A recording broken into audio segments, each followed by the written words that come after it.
Hey guys, welcome back. I have been wanting to make this video for so long, and I'm sure if you loved Fourth Wing and Iron Flame, you've been waiting for the release of Onyx Storm just like I have for like a year. As soon as it was available for pre-order on Amazon, I ordered it like that day. Also, I'm using my little microphone that my husband bought me because my neighbors are cutting a tree down right now as soon as I wanted to film a video. So hopefully this is helping. Hopefully you can't really hear the chainsaw going. So we're officially starting our reread of the Fourth Wing and Iron Flame series by Rebecca Yarros. Fourth Wing was the first adult fantasy book that I really ever read. So we're gonna start rereading Fourth Wing. I never reread books like ever, but this was honestly the best book, one of the best books I've ever read. I'll give it 6 stars. And I don't know if it's because it's the first romantasy book that I've ever read, so it'll always have a special place in my heart. But it was just so good, and it was just like so vivid, and I could imagine everything so well, especially the fight scenes, which normally I really don't like fight scenes in books. But the way that it was written, it was so easy to follow and just so easy to imagine. And also, the dragons in this are so funny. That was probably my favorite part of this book was the dragon dialogue with the characters. Okay, so Fourth Wing, I definitely give 6 stars.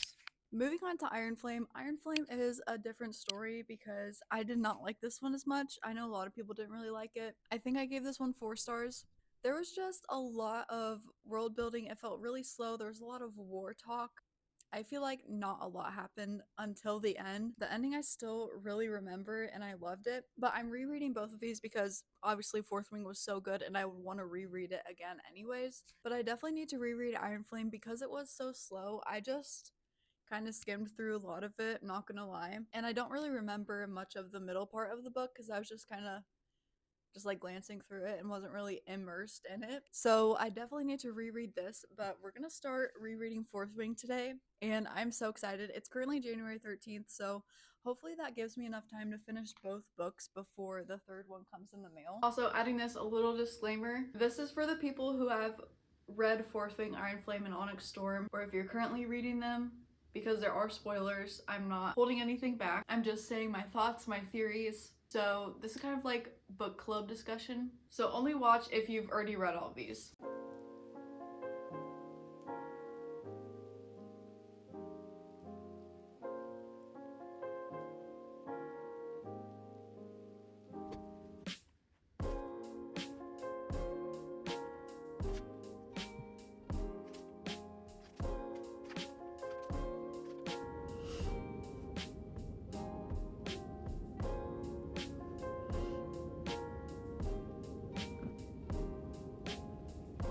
It's currently January 18th. This is how far we are. I've read this much. I have this much left, so I'm almost done with it. I'll probably finish it tomorrow.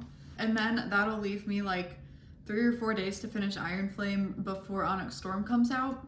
But I have been tabbing as I've been reading, just things that I want to talk about and things that are foreshadowing for Iron Flame and maybe Onyx Storm. So I've heard Rebecca Yarros say that Violet's second signet is very obvious, but like I really have no idea what it could be. We know that her first signet is lightning wielder or just like wielder of power, but on page 6, I don't know if this is foreshadowing to her second signet that might be revealed in Onyx Storm, but it says, too heavy. I'm pretty quick with daggers though. Really quick. Lightning quick. What I lack in strength, I make up for in speed. If that is a clue on page 6 of the first book, what her second signet will be, that is crazy that it would be revealed so early on. So maybe her second signet is speed. Also, not sure if this is foreshadowing that Violet's mom could be Venom, or maybe is in Iron Flame. Because to be honest, I don't really remember Iron Flame that much. I kind of skimmed through it because it was so long. On page 150, she says, my dad used to read me those fables every night. And I seriously asked him one time if mom was going to turn into a Venom because she could channel. So we all know that Dane is really annoying, and it's just annoying how he does not believe in Violet at all. So I just marked this on page 187 because like my jaw dropped to the floor. I could not believe he said this, and I don't remember him saying this the first time.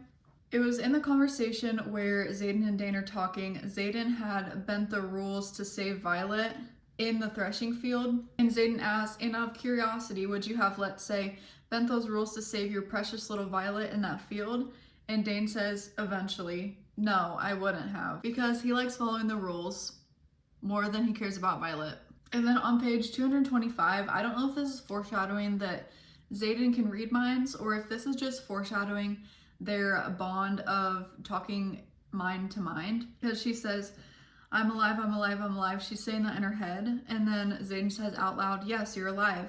And she says, I didn't realize I said that out loud, which she didn't. So maybe she was talking through the mind-to-mind connection that they didn't know they had yet. Also, I've heard people say that Dane can read minds and he's an intrinsic without actually having to touch people. But I think he has to touch you, just not your face like he's telling Violet, because it's mentioned that he touches her so many times, either on the cheek, on the shoulder, giving her a hug, or holding her hand.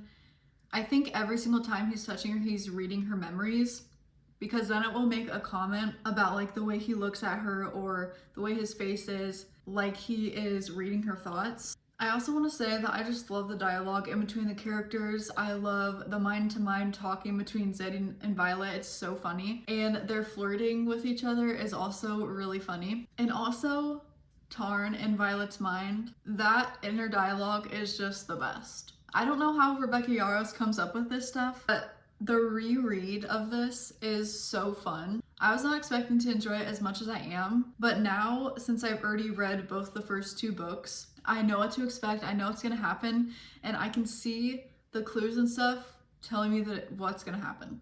And it's so fun reading it, and I'm like, oh, that makes sense. So hopefully I finish this here within the next day or so, and then we'll start Iron Flame.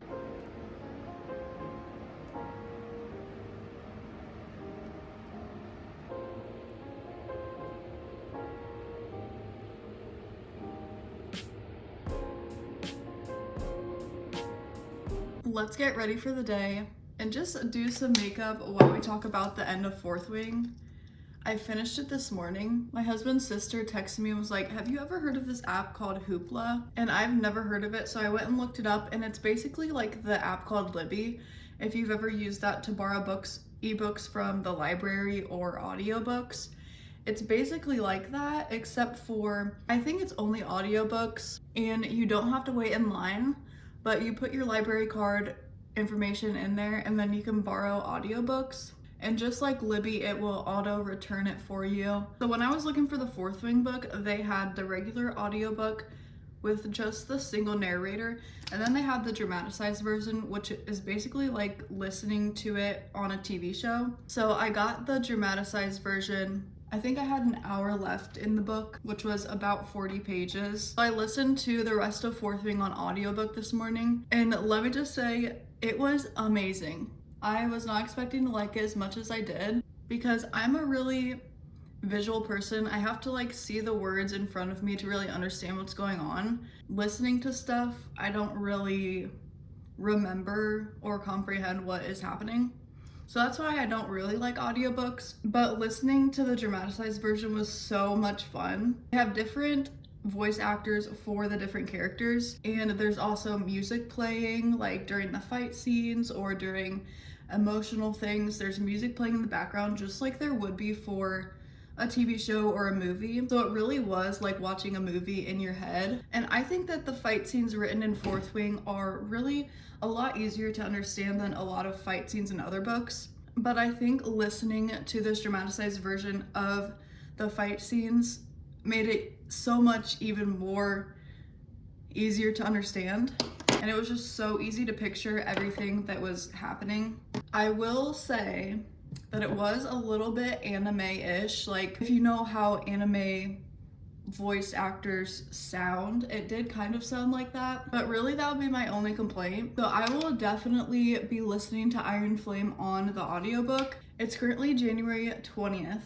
So that means tomorrow Onyx Storm comes out, and my Amazon pre-order still hasn't said that it's been shipped. So I'm probably gonna cancel it and go to like Walmart, or we have a Books A Million here, and see if I can find it. I know it will probably be more expensive than the one I pre-ordered from Amazon, and it probably won't be the special edition sprayed edges like I had wanted, but I'll be able to get it sooner, and that way we can finish this video. So let's talk about the last part of Fourth Wing. The fighting scene was so intense. Of course, it wasn't as emotional as the first time because I obviously knew what was gonna happen. I knew Liam was gonna die and that Violet was gonna get stabbed by the venom and that she was gonna see Brennan.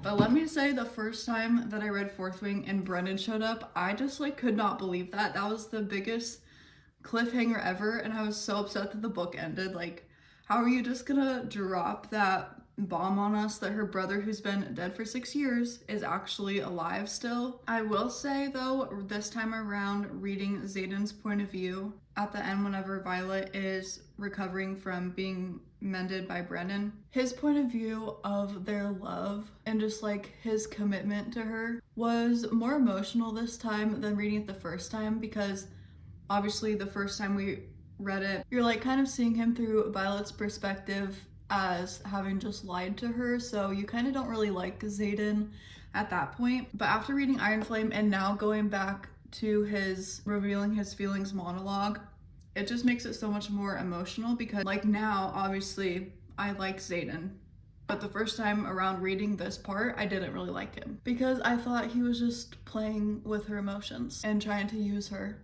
in the war. I did hear another theory that people think Violet's mom, since she was hiding the secret that there are venom because she has one of those daggers that can kill venom in her office, just like Xaden has, so she knew the whole time that venom were real. People are saying that Violet's dad, who is a scribe, is still alive, but he's a venom, which, thinking about that, that would be like the biggest cliffhanger if that's how Onyx Storm ended. But I don't know if Rebecca Yarros would do something like that because she did that with Brennan. So I don't know if she would do that again with Violet's dad. But anyways, today we're gonna start Iron Flame. Hopefully I can finish it before tomorrow, but if not, either way, we're still gonna go find Onyx Storm somewhere. So I'll check back in throughout Iron Flame if there's anything I have to say, or once I finish it. It is January 22nd and I just finished listening to the audiobook. Eventually, I got to the point where I could listen to it on 2x speed. So instead of like the 20 something hours it would have taken me to listen to it, it probably took me like 14. But let's do some makeup and talk about Iron Flame.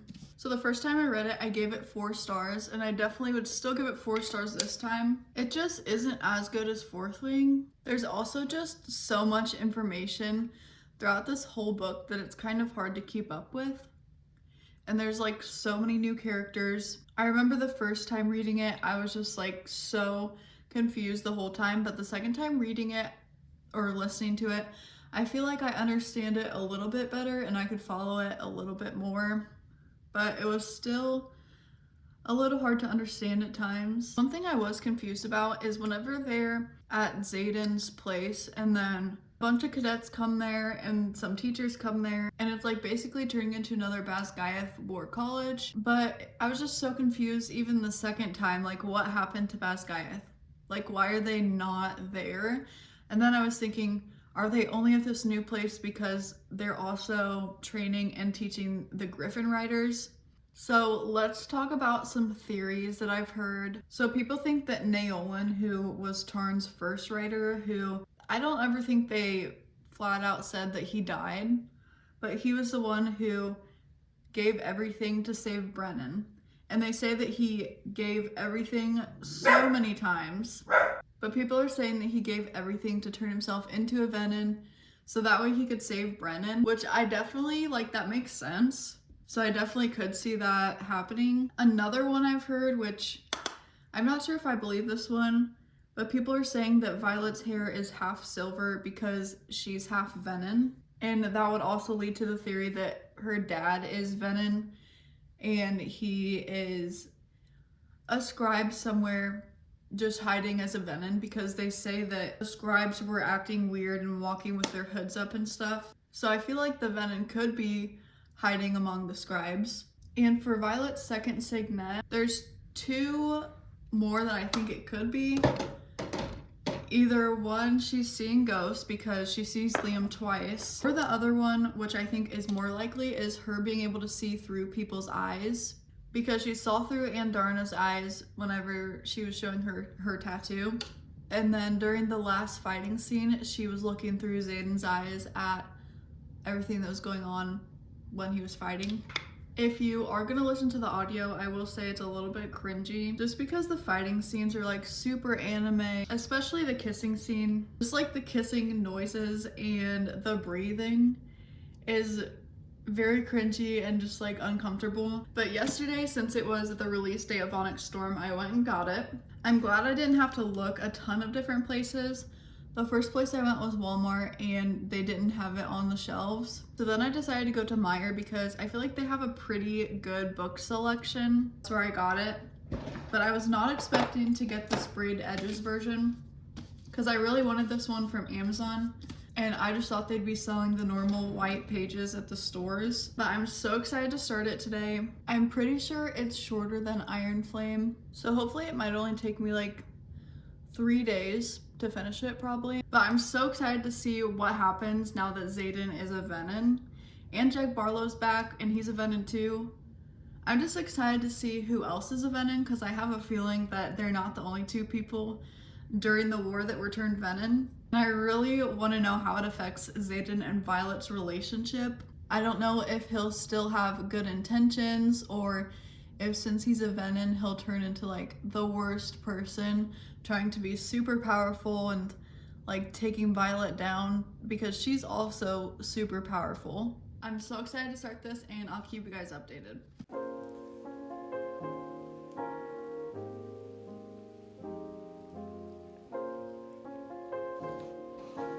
We're a little more than halfway through. So far, I really like it. I don't know if I'd say it's better than Fourth Wing, but it's definitely better than Iron Flame. I just don't want to put it down. I spent all day yesterday reading.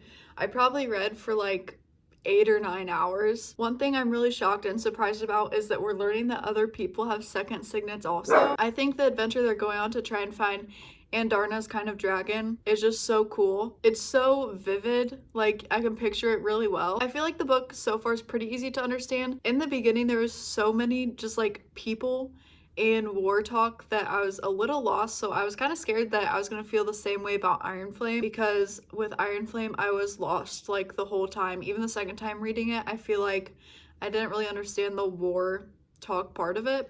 I understand a lot better in this one, but one thing that I think is kind of suspicious is Violet has mentioned multiple times that the Venin she had fought had silver hair because half of her hair is silver too. And then I just got to the part where the queen or princess, I think it's a queen, she meets them and Violet notices that she has silver hair. So that's leading me to believe either this girl is a Venin or that Violet is part Venin or she's part of this bloodline of the royal people that they're meeting. So far, it is a little frustrating that Xaden is a professor now, so they can't really have their relationship. Also, at this point, I have no idea what Violet's second signet is going to be. I've heard that it's plainly obvious, but I still have no clue. And so far, Dane isn't as annoying as he was in the first 2 books. He's kind of on Violet's side this time. Hopefully, I'll finish this today or tomorrow.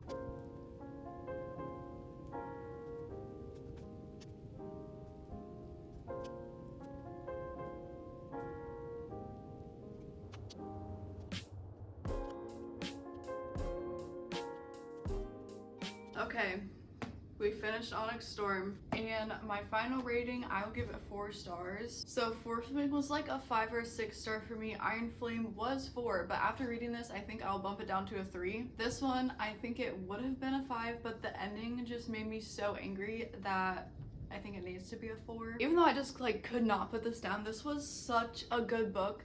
I love how the ending of every single chapter is kind of a little cliffhanger, so after reading and finishing a chapter, I just wanted to keep reading and I could not stop. There were 2 days of reading this where I just sat there and I probably read for like 10 hours both of those days. I didn't take that many notes, which I'm kind of mad at myself because I didn't take that many notes, but I was just like so in the book that I feel like taking notes every time I thought of something would kind of take away from the experience. One thing I did think was interesting was on page 287, whenever Xaden and Violet are meeting Ferris and Xaden's mom, Ferris says, "You have very unusual eyes, not entirely blue or green or gold. Fascinating." And then Violet says, "I was just thinking the same thing about you." I just think there's something really suspicious going on there.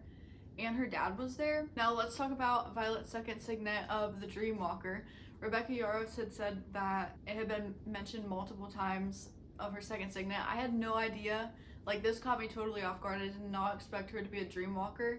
I guess I didn't even realize that was a signet you could have. But it makes sense now because of all those Venom dreams she was having. Those were all Xaden's dreams, so it makes sense now. The ending of the book. Here's my actual reaction to reading the end of the book. I wanted to capture it because I had no idea how the book was gonna end. And you can see from my reaction that I was just like frustrated. I was like, cut the cameras, because actually what just happened? And now I have to wait for the next book.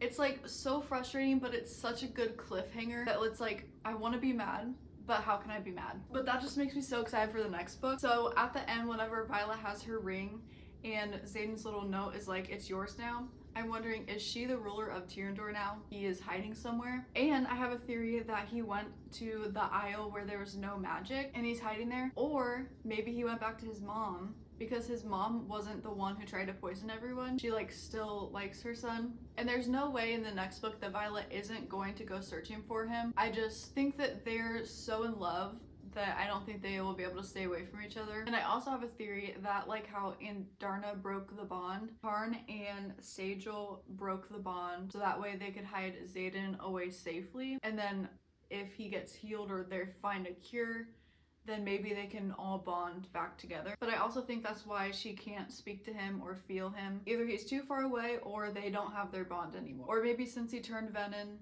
then like they can't bond with their dragons and their people. Also, I thought it was interesting that the one Venom that was after Violet told Xaden that Venom can't feel love. And I'm just wondering, like, is their relationship even going to happen anymore? If Violet does find Xaden, are they actually going to be in love, or can he actually not feel like he's in love anymore? And that would be so sad. And I think in the last part of the book, Violet definitely helped Xaden get to wherever he needed to be. And I also think that she had Imogen wipe her memories so that way she couldn't be interrogated, and any intrinsic secretive like Dane couldn't read her memory to go find Xaden, because if they find him, obviously they're gonna kill him. But that is all of my thoughts on Onyx Storm. I'm so excited for the next one, and I'm really sad that it's over, but this is definitely gonna give me a book hangover, and I'm gonna have to wait a couple more weeks probably until I start a new book, because I just want to sit on this book, sit on my thoughts with it, because I don't want to stop thinking about it. But I'm very glad that I read this. Let me know any of your comments if you've read Onyx Storm, what you thought about it, and any theories that you might have going into the next book. Thanks so much for watching, and I'll see you guys next time.